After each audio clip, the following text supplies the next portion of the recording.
I'm Dr. Andy Anderson, Chief Medical Officer for Aurora Healthcare. Public health officials have called the growing opioid epidemic the worst drug crisis in American history. In the last dozen years, opioid-related overdose deaths have more than tripled in Wisconsin. At Aurora Healthcare, we are dedicated to helping each other live well. It is our duty as caregivers to help wage this war against opioid abuse, and understanding how truly deadly these drugs can be is the first step. With this in mind, please watch WisconsinEye's Straightforward, The Truth About Addiction. This film is dedicated to the spirit and memory of Bob Williams, a lifelong Wisconsin resident who believed that a single idea can change your life and the world around you.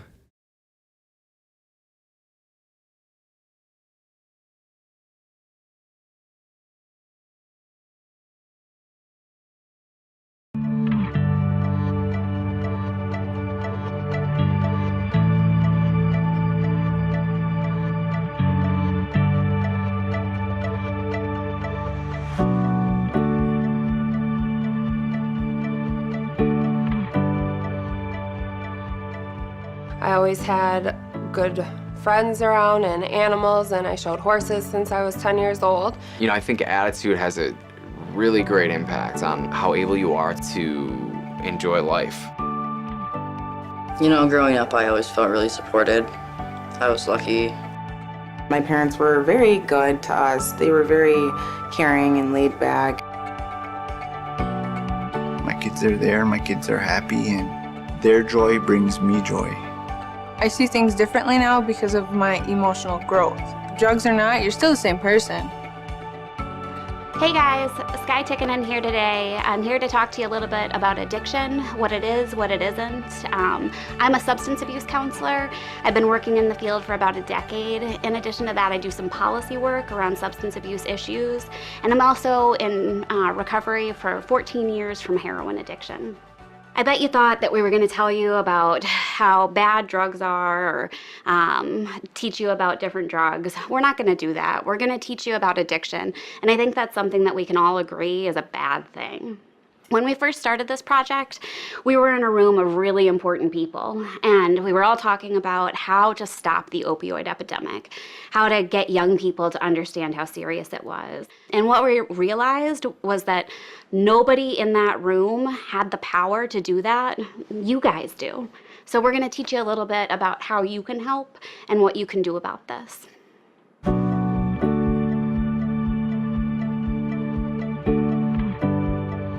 So I know how my addiction got started, but addiction doesn't discriminate, and it affects people from all different walks of life. So today we wanted to show you a group of different people, and they'll tell you how they got started using. Starting at the age of 12, I started socially party drinking on the weekends and smoking some weed, and then through high school, partied a little bit more maybe than your average high school kid would. Began hanging out with people that drank and smoked a lot too, and got into a really bad relationship. So I just started drinking a lot. Every minute I wasn't working, I was drinking. And then in the midst of all of that, I met the next guy that I thought was for sure the love of my life. And 6 months into our relationship, he introduced crack to me, and that spiraled out of control. And in the midst of that, he started abusing me physically, emotionally. It was terrifying. I started using drugs and alcohol at a young age, probably 13 years old, and it's something that escalated through the years until I was, you know, through my early 20s, and you know, I started with marijuana, and I continued with opiate drugs, experimented with psychedelics and all kinds of other stuff, and by the time I was 21 or 22 years old, I was physically dependent on opiate drugs, Oxycontin specifically, and you know, I was still employed, and I was still, you know, able to keep a job and you know, be somewhat functional. And so, and this kind of played into my delusion that this wasn't a problem. I started using when I was probably 15 or 16. Before using, I played a lot of sports. I had really good grades, kind of life going on track, you know, a lot of good friends. And then I started smoking marijuana at age like 15, 16, drinking a little bit. And then when I was 18, after graduating, just a couple months after graduating, I had to have like a really major surgery done. And they put me on painkillers. And so that was like the first time I really experienced pills at all. So I was definitely overusing them, maybe without knowing it at the time. And I ran out not only earlier than I should have, but pretty abruptly. And so then I was like, I need more. And so I was reaching out to friends, and probably on and off for like 2 or 3 years after that, I was using painkillers, marijuana, and drinking a little bit. I was addicted to opioids, and I believe that started because back in, I think my sophomore year, I got mono, and I was put on tramadol to help with sleep and pain. It said 1 every, whatever, but sometimes I would take 2 because I would just want to go to sleep because I was so miserable because mono was terrible. So I think that's what started it without me even knowing. One night I got into a really big fight with my boyfriend, and I texted one of our friends, and I knew he smoked Percocets, Perc 30s, and I was like, hey, let me try that, because all I would hear about all the time from everyone, seems like everyone in this county was on it, is how awesome it was, and you forgot about everything, and that's what I wanted, because I was mad, and I didn't know how to emotionally handle what was going on, and I didn't even know what was going on. I just knew I was mad and whatever, I did not really start dabbling into drug use until I was in high school. Once I got started smoking weed in freshman year, that kind of was where it just was smoking weed. It was what it was. I never really bought it or anything like that, but just when it was around, sometimes I did smoke it. That kind of worked up into adulthood, where I'm 18, 19, living on my own, not with my parents anymore, not regulated by rules of anyone. This is where partying, I would say, comes into play for me, where it's more adding things like Vicodin, Percocet to your drinking. So that kind of was my young life. Definitely got exposed to a lot of other drugs that way. Acid, cocaine, mushrooms, just drugs that I, at an earlier age, would have never even thought would be around me. My first taste of, understanding any kind of addiction would be, I was addicted to alcohol before anything. I never had enough. I could never get enough. More. I was probably in maybe 4th grade. I remember one of my friends had some pills. He showed me them, and I recognized them because my older cousins, they were taking them before, and they're like, yeah, this is speed, makes you feel good. I sniffed huffing glue or gasoline, that feeling of just being away somewhere else, I just continued to chase that feeling. So if you know anything about addiction, you've probably heard of this idea of rock bottom. And in the recovery community, we say that rock bottom is whenever you decide to stop digging. The people in the video here will tell you about their rock bottoms and when they decided to stop digging.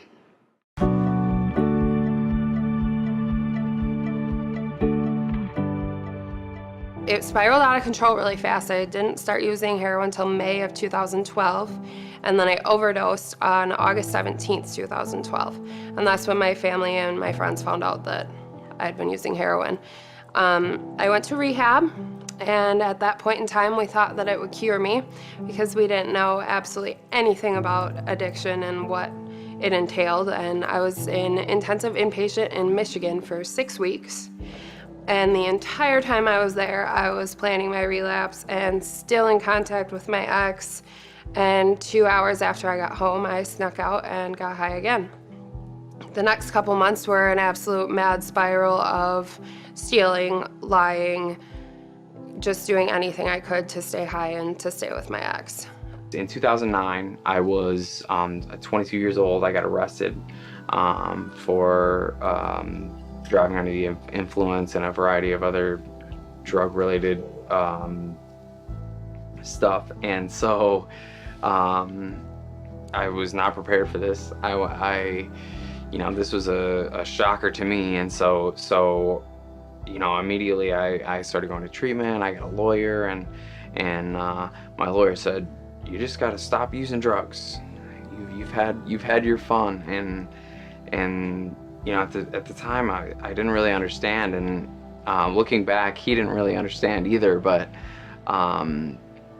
that is what I had to do. But it wasn't that simple for me. And so I started going to treatment, and I went to an outpatient clinic. And I showed up, and I kind of wanted to change my life, but I wasn't really committed to going all in. Let's say I wasn't really committed to changing my life all the way.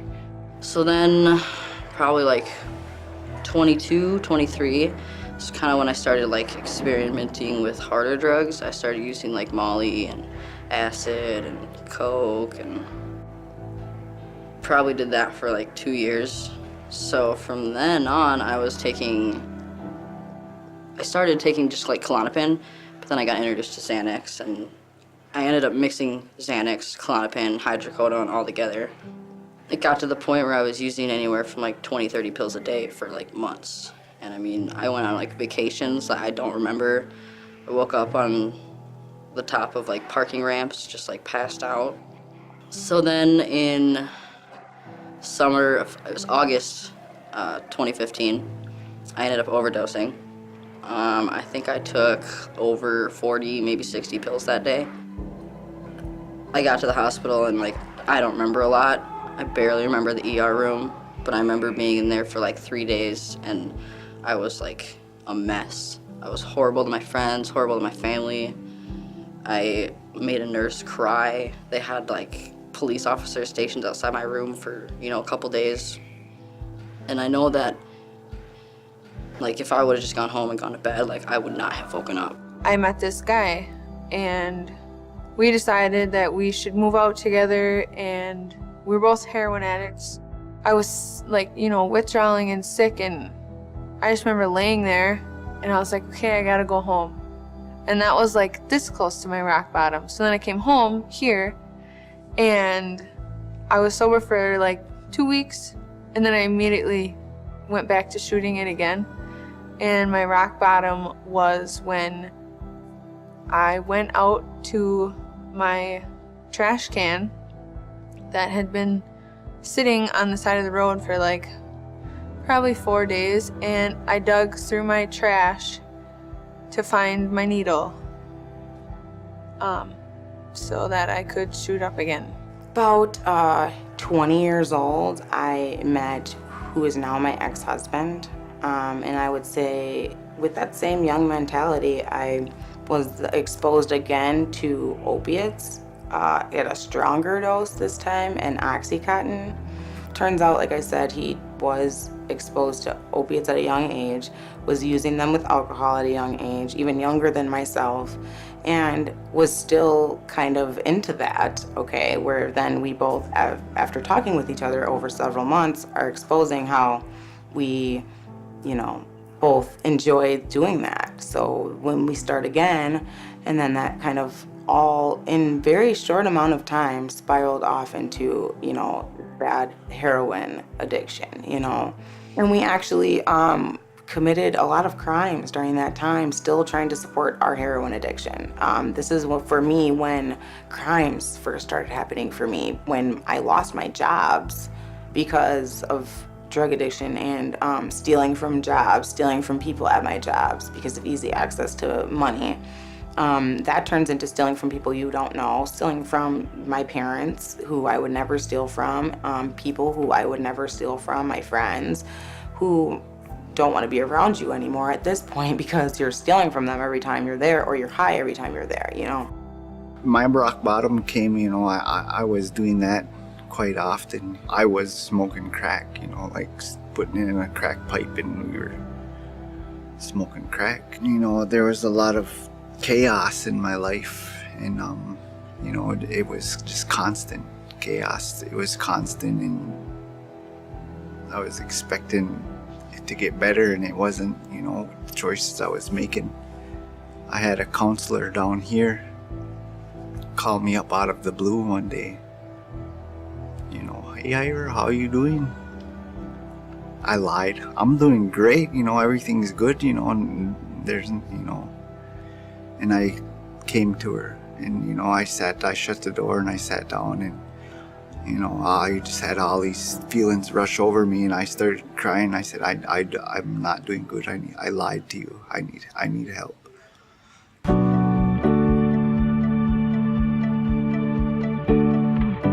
Addiction's known as a family disease because it doesn't just impact the person that's using. It impacts people's family, their friends, their coworkers, their teachers, everybody. If you've known anybody that's ever struggled with active addiction, it's probably impacted you. A lot of people were suspicious of what I was doing with my life, and they had an idea that something was going on, but through recovery and through this process, I had to share this with a lot of people that I wasn't willing to do before. I wasn't willing to ask for help, and I wasn't willing to, you know, to share kind of what was going on with my life with even my family members, you know, my close friends. My ex and I were homeless at the time. We stayed at the Y, going to the point where I'm now in jail for even 30 days was like a slap in the face for me. My parents told me, did you commit, as I'm calling from jail for the first time, did I commit the crime that I'm in jail for? And I said, yeah. And they said, okay, we'll see you when you have court. And they did not bail me out. My bail was $300. My parents had $300, and they were good parents, and they knew what they were doing, and they knew that if I got bailed out, I would go do the same thing.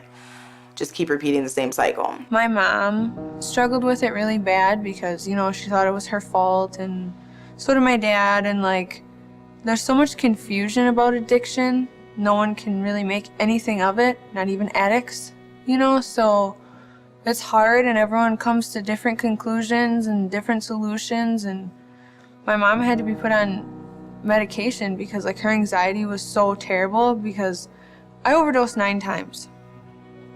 And so she didn't know whether it was going to be me calling to say, you know, hey, I made it through today, or someone else calling and saying, hey, your daughter passed away. It hit us like a ton of bricks when she went into the hospital the first time with heroin overdose, because we had no idea. So that was a huge shock. We did not see it coming. No, not at all. I didn't know what to do or how to feel. I was literally, I couldn't hardly think of what to do. I was furious, hurt, embarrassed, walk around with knots in your stomach 24 hours a day, waiting for the next call. What's it gonna be? What is it? You know, the begging, the threatening. It was just The deal making, you know, just the constant. The phone would ring and your heart would just stop because you just were expecting it to be that phone call that said she's gone. But it all came crashing down just as it always does. My parents put me on the streets. Enough is enough. she's done controlling our lives. It's not gonna happen anymore. And I made the decision, and it was the hardest thing I ever did. I said, she's not coming back in the house till she gets stuff together. By making that decision, there's times she showed up, rain and cold, whatever, and I turned her away. I said, nope, you're not coming in here. I mean, I didn't let her know, but I went back to the room and cried. Because that was my daughter that I just said no. But I had to, for us, for the family. Growing up, my mom was addicted to opiates. She passed away when I was 15 years old due to an overdose. And it's affected my life greatly. I believe she got addicted was because of her doctor prescribing the medication. I know she was on Oxycontin and was on oxycodone. And also at the time too, she was being prescribed benzos, Xanax. Right after lunch, I went to my German class and sat down, got all settled in, and the principal came in and was looking straight at me. And I was confused because I never got in trouble, so I didn't know why the principal wanted to talk to me. And so he asked me to grab all my stuff, and we walked to his office, and I swear that was like the longest walk ever. I got into the principal's office, and my grandma was bawling, and I asked her what happened. And she said that my mom had passed away. So I had to call my brother. And I called him, and he had to put me on hold because he was in the middle of lunch hour. And the longest time, like being on hold, felt like forever. And he got on the phone, and I told him that mom had died, and just hearing his voice and hearing him like scream through the phone, that was just horrific. I don't ever want to hear that again.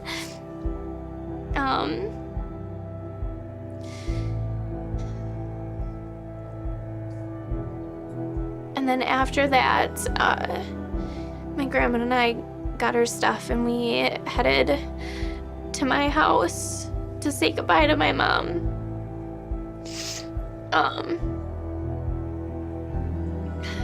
And that was just weird. Pulling up, the coroner said to both my grandma and I that we shouldn't go see her just because of how she looked. And that was hard. It was just a surreal experience.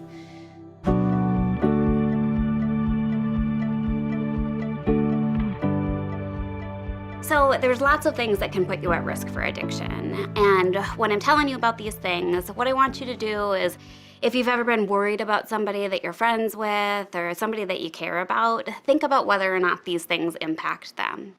So the first thing that puts you at risk for addiction is just your genetics. 40 to 60% of your risk for addiction comes from whether or not your parents or your grandparents or your aunts and uncles ever struggled with substance use. The next thing is if you have a co-occurring mental health disorder, something like anxiety, depression, bipolar disorder. Then there's chronic pain issues. If you're in pain all the time, you're more likely to become addicted. Finally, there's this thing called adverse childhood events, and this has been studied a whole lot. So if you have 4 or more of these adverse childhood events, your risk for addiction goes up by 50 to 66%. Did a parent or other adult in your household swear at you, insult you, put you down, or humiliate you, or act in a way that made you afraid that you might be physically hurt? There were times when, my father and my mother were upset with me, and I was sworn at. I mean, I don't, I guess that's normal to me, normal-ish. I definitely had adults in my life who definitely, like, while they were intoxicated, would, swear and yell, and, I was afraid sometimes. Did a parent or other adult in your household push, grab, slap, or throw something at you, or ever hit you so hard that you had marks or were injured? There was one occasion, yes, and I think it was mostly because of intoxication, frankly. I think overall I had a very loving family. They did the best they could, and I had a generally good childhood. But yeah. Did an adult or person at least 5 years older than you ever touch or fondle you, or have you touched their body in a sexual way? Try to or actually have oral, anal, or vaginal sex with you? So when I was 14, I was sexually assaulted by my stepfather. So that definitely changed my life, you know, sent me in a whirlwind, especially being so young. I wasn't using at the time, but definitely played a part in my using, I guess you'd say. Did you often feel that no one in your family loved you or thought you were important or special? Your family didn't look out for each other, feel close to each other, or support each other? Did you often feel like you didn't have enough to eat, had to wear dirty clothes, or had nobody to protect you? Were your parents too drunk or high to take care of you, or to take you to the doctor if you needed it? Were your parents ever separated or divorced? Was your mother or stepmother often pushed, grabbed, slapped, or had something thrown at her? Sometimes or often kicked, bitten, hit with a fist, or hit with something hard? Ever repeatedly hit over at least a few minutes or threatened with a gun or knife? Did a household member ever go to prison? Did you ever live with anyone who was a problem drinker or alcoholic or who used street drugs? My family history of addiction is, I'd say, extensive. You know, I have family members that have struggled, and some of them didn't make it, and some of them are doing well and doing great, and they've had the opportunity to find recovery. But yeah, my family does have addiction. Definitely, you know, family history. My family, a lot of people in my family struggle with addiction. My dad drank a lot. My mom drank a lot. I knew at a certain age that my mom smoked too. Being exposed early to alcoholism definitely probably played a role as to, and marijuana use, I would say, you know, played a role into how I viewed drugs. So you're under this impression that it's okay with all of the drugs to do this. Was a household member depressed or mentally ill, or did a household member attempt suicide? I have a close family member that has manic depression, and I think that it's very well managed now, but that may have been a different story earlier in their lifetime. Unfortunately, my family doesn't really talk about a lot. You know, my immediate family they struggle with like depression and anxiety, and it's a very vague term, but you know, I feel like it's definitely there for my family. Mental health does play a role in the alcohol use within my family, and I believe those two are partnered. There's a couple different people who have the same mental health issue. That part runs in my family, and that's schizophrenia. You know, I come to realize now they use alcohol, they use smoking weed to cope with their mental health issue that they're not dealing with on the side over here.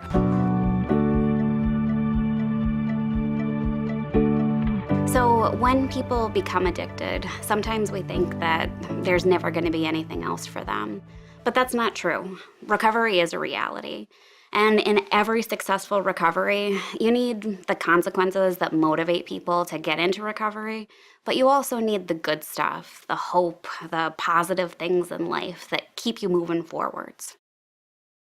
I was sentenced to a year in Sauk County, and it was the best thing that ever happened to me. So about halfway through my sentence, I found out that I was going to be an aunt.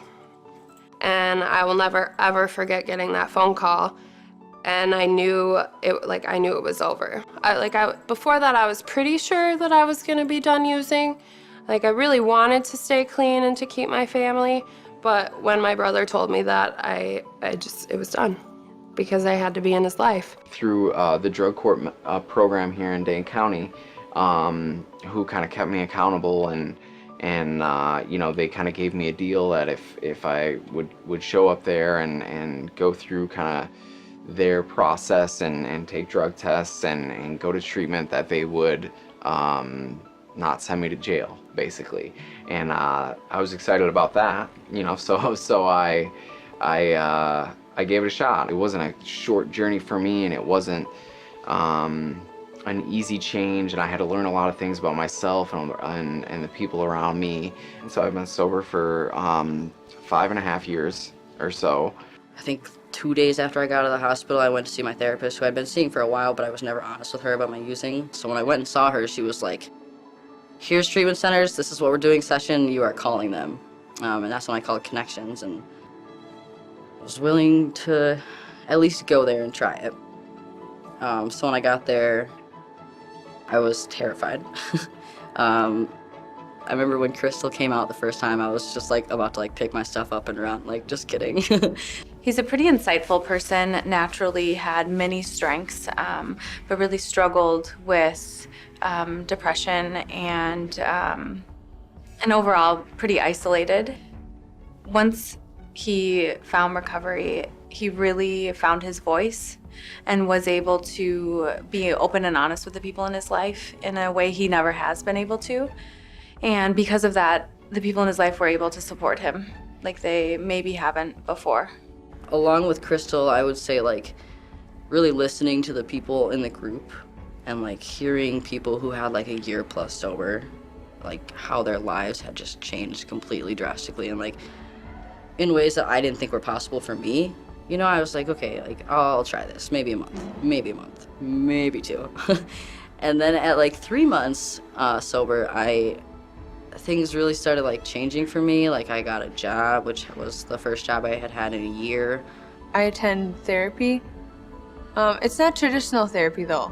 It's more like modern, and she made it worth my time because I've been in so many other therapists and stuff like that, like so many, and none of them worked for me. Like I was like, ugh, I can talk to my friends and get the same, you know what I mean? But she made everything clear, like so I could understand, so I could like map out in my brain, like, okay, this is because of this, like you're feeling this because of this. And it just made sense, and it gave me hope because I finally understood what on earth was going on. Because now, like, am I still put in some situations that I was back then? Oh, for sure. They don't go away. The world doesn't stop. But now, because I have the emotional skill set, because of my therapist, I can now deal with that safely, calmly. I know what to do. I know how to handle myself. And even in situations I didn't know how to before. I spent 2 months in jail in Dane County, and that was 2 months of clean time for me. I started going back to church while I was in there and revisiting believing in God again, and obviously seeing my family. So I ended up getting sort of a sentence that put me into a inpatient treatment, which was at Hope Haven. Then I also decided that since I was homeless before I went into jail, I was homeless when I got out of jail. You know, my daughter's with my parents, so there's no me living with my parents at this time. I cannot live with my daughter. So I found what is called the Pathway Home, and that is a faith-based Christian sober living facility for men and women at different households. But there's a women's house, and that's where I moved into. I got a hold of them through my counselor at ARC, and then they still do run a Pathway Home. It's still open for people as young as 17, I believe, to go there to have a faith-based sobriety. I box. You know, I'm a professional boxer. I started boxing when I was 15, actually. You know, I went through the amateurs and, you know, did amateur boxing for a while, and then just until recently, you know, went up to the professional paid ranks. And you know, I ain't trying to win a world title or, you know, nothing. It's just something that's fun for me, and it takes up a lot of time, you know, to get ready. And I am in a healthy relationship for 8 months now. I'm my second year in school to be a substance abuse counselor. I'm like excited about it, to be able to help people in that way and to be able to be in the professional chair but still have the background and the understanding, the empathy to know and to understand what these people are going through. Aaron's house has been a major part of my journey. I lived there for a year as a resident, moved out, moved back in for another year as a live-in house mentor, and I continue to stay involved with them because I think it's a wonderful organization. There's a great group of guys that are there now that I stay connected with, and we meet every Sunday and talk about life stuff and stuff with the guys that are living there at the house. And obviously living there for a while, I've been through a lot of stuff there, and there's challenges that go along with living with people that are in recovery, and they're not always easy, and so dealing with some of that stuff is cool, and I can provide an outside perspective there.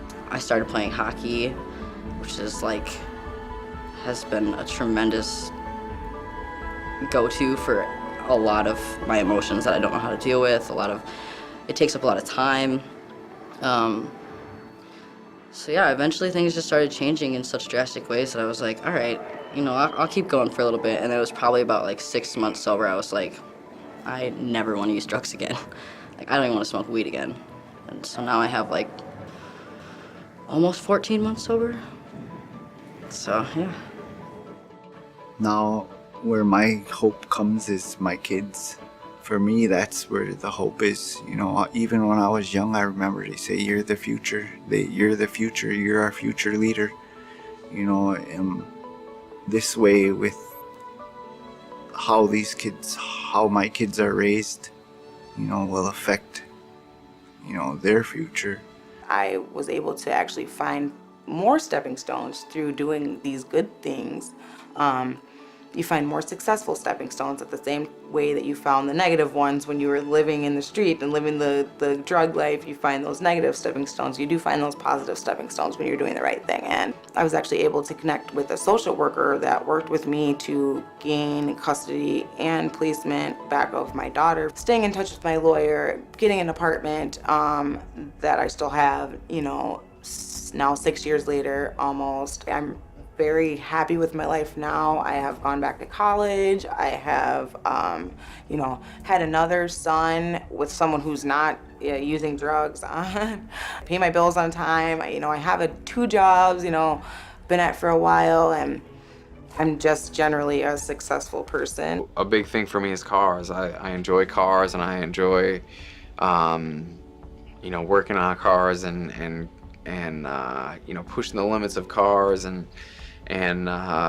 motorcycles, and so that's something that I enjoy, and that I think if I wouldn't have been using when I was younger, that it was something that I would gotten a little bit of a head start on. I have the ability, the resources, the knowledge to kind of install a turbo, or go get the car tuned, or take my motorcycle to the track, or do a whole bunch of stuff that I just couldn't do before. It wasn't feasible. I feel like I definitely can owe credit to my parents and the people who were there, like my counselors and social workers, and going back to my church and people like that who were there for me during that struggle, especially my parents and my siblings, because they were my number one, when I was at my worst, still being like, what can I do to help you?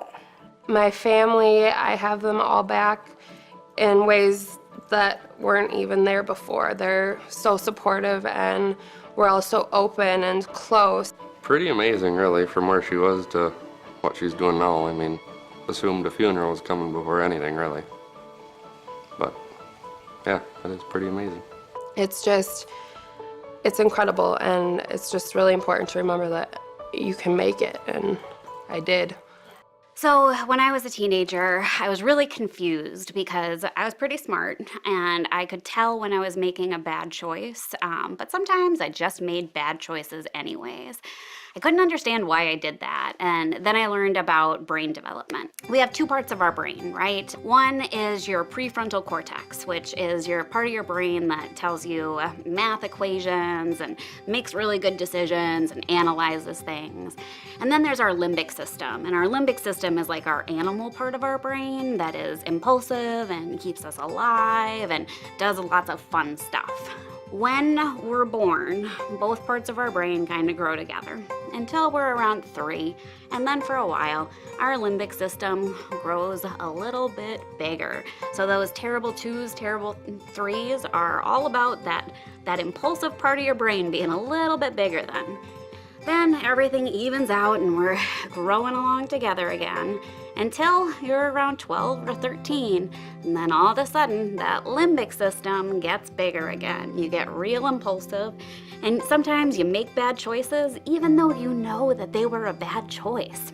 That continues until you're 25.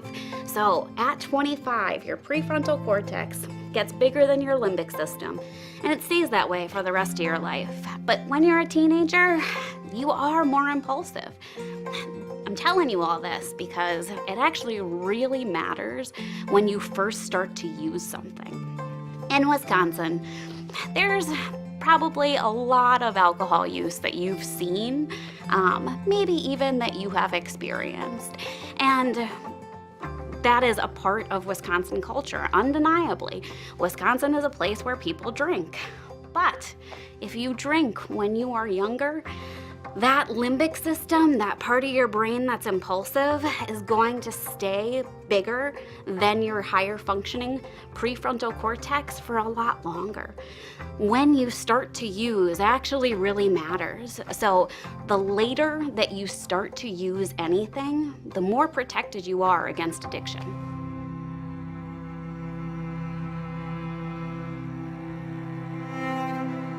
Over 600 people in Wisconsin die every year because of opioids or heroin. That means that probably somebody that you know or somebody from your community has died.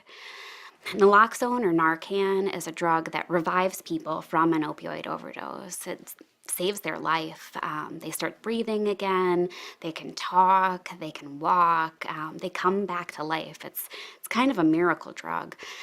Some people don't think that having naloxone or Narcan around is a good idea because they're afraid that people that struggle with addiction are going to use more and then be able to use the Narcan or naloxone in order to be able to make sure that they don't overdose and then use more again. The reason that this isn't true is because when somebody is in active addiction, they kind of always want to be more high, and Narcan or naloxone makes them a lot less high and actually puts them into withdrawal.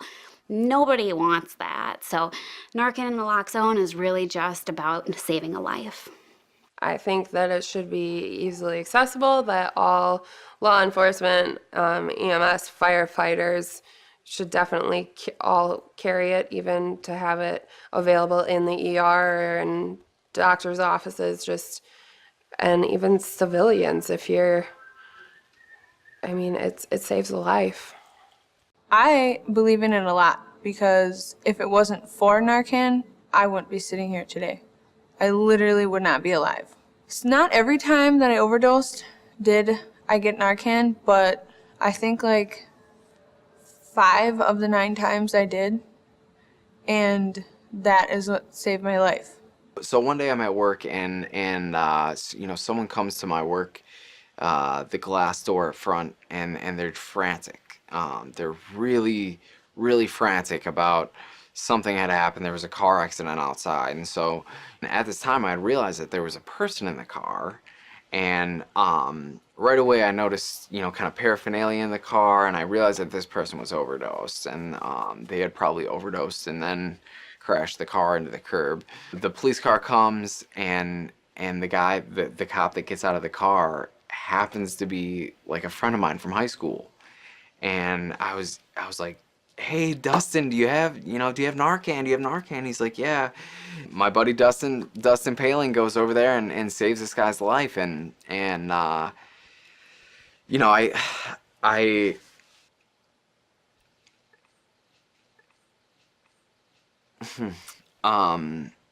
was amazing to see, and I don't know if if they wouldn't have passed that law, I don't know if the paramedics would have made it fast enough, and and it was amazing.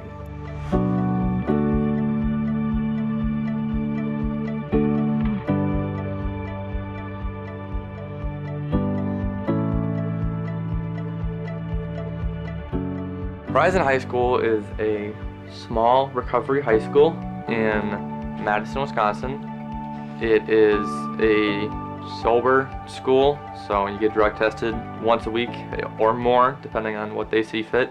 It's meant to be for like addicts and be sober, but it also has a big aspect of like dealing with mental illness too. So like the education is very individualized. My dad overdosed in December and passed away, and I think coming here was the first time I really met people that had more stuff than I had going on, and I wasn't alone with depression and anxiety and problems at home and money problems. And this is everyone's kind of last choice, last option. It's like when you first start doing it, it's like, oh, this is really helping me escape my problems, and I can just do this every day. And then like you try and recreate the first time you ever did it, and then after a while it's like, oh, well, this isn't really helping my problems too well anymore, but I still like have to do it, or else I'm gonna, If they don't do drugs and they have a friend that does drugs, probably the biggest thing is to let them know that it's not okay. Like, don't let them pressure you into doing it too, because depending on the drug, if you get started, you're gonna get sucked into that too. From my personal experience, honestly, don't judge me for who I am. Keep it real with me, don't lie to me.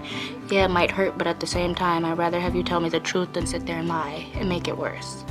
Show me that you're my actual friend, don't run off telling stuff, or show me that you actually care and have respect for me like I would do the same. Be loyal as a friend.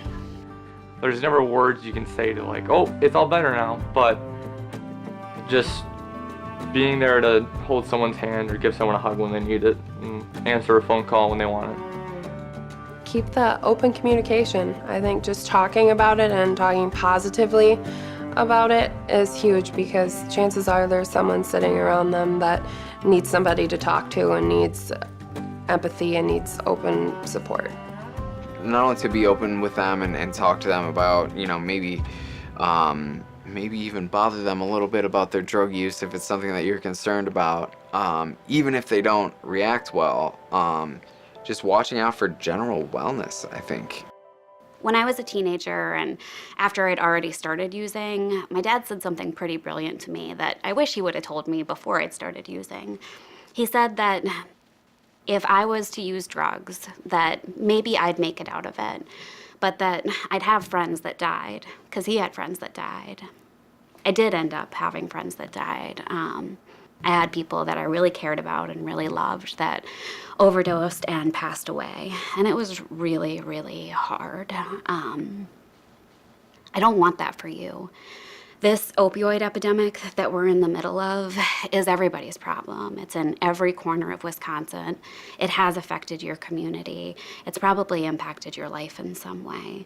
So now that you know the risk factors, now that you know how people get into recovery and how people get help, and now that you know what you can do, if you see that kid in school that you know is at risk, that the kid that might be the outcast, that maybe got labeled as a bad kid early on but isn't really a bad kid, invite that kid with you to the movies or to a soccer game, to a football game. Don't ever be with that kid when they're using. We don't ever want you to put yourself at risk. But if you can invite that kid over to your house for dinner, you might just save them from addiction, and you might just save them from overdosing.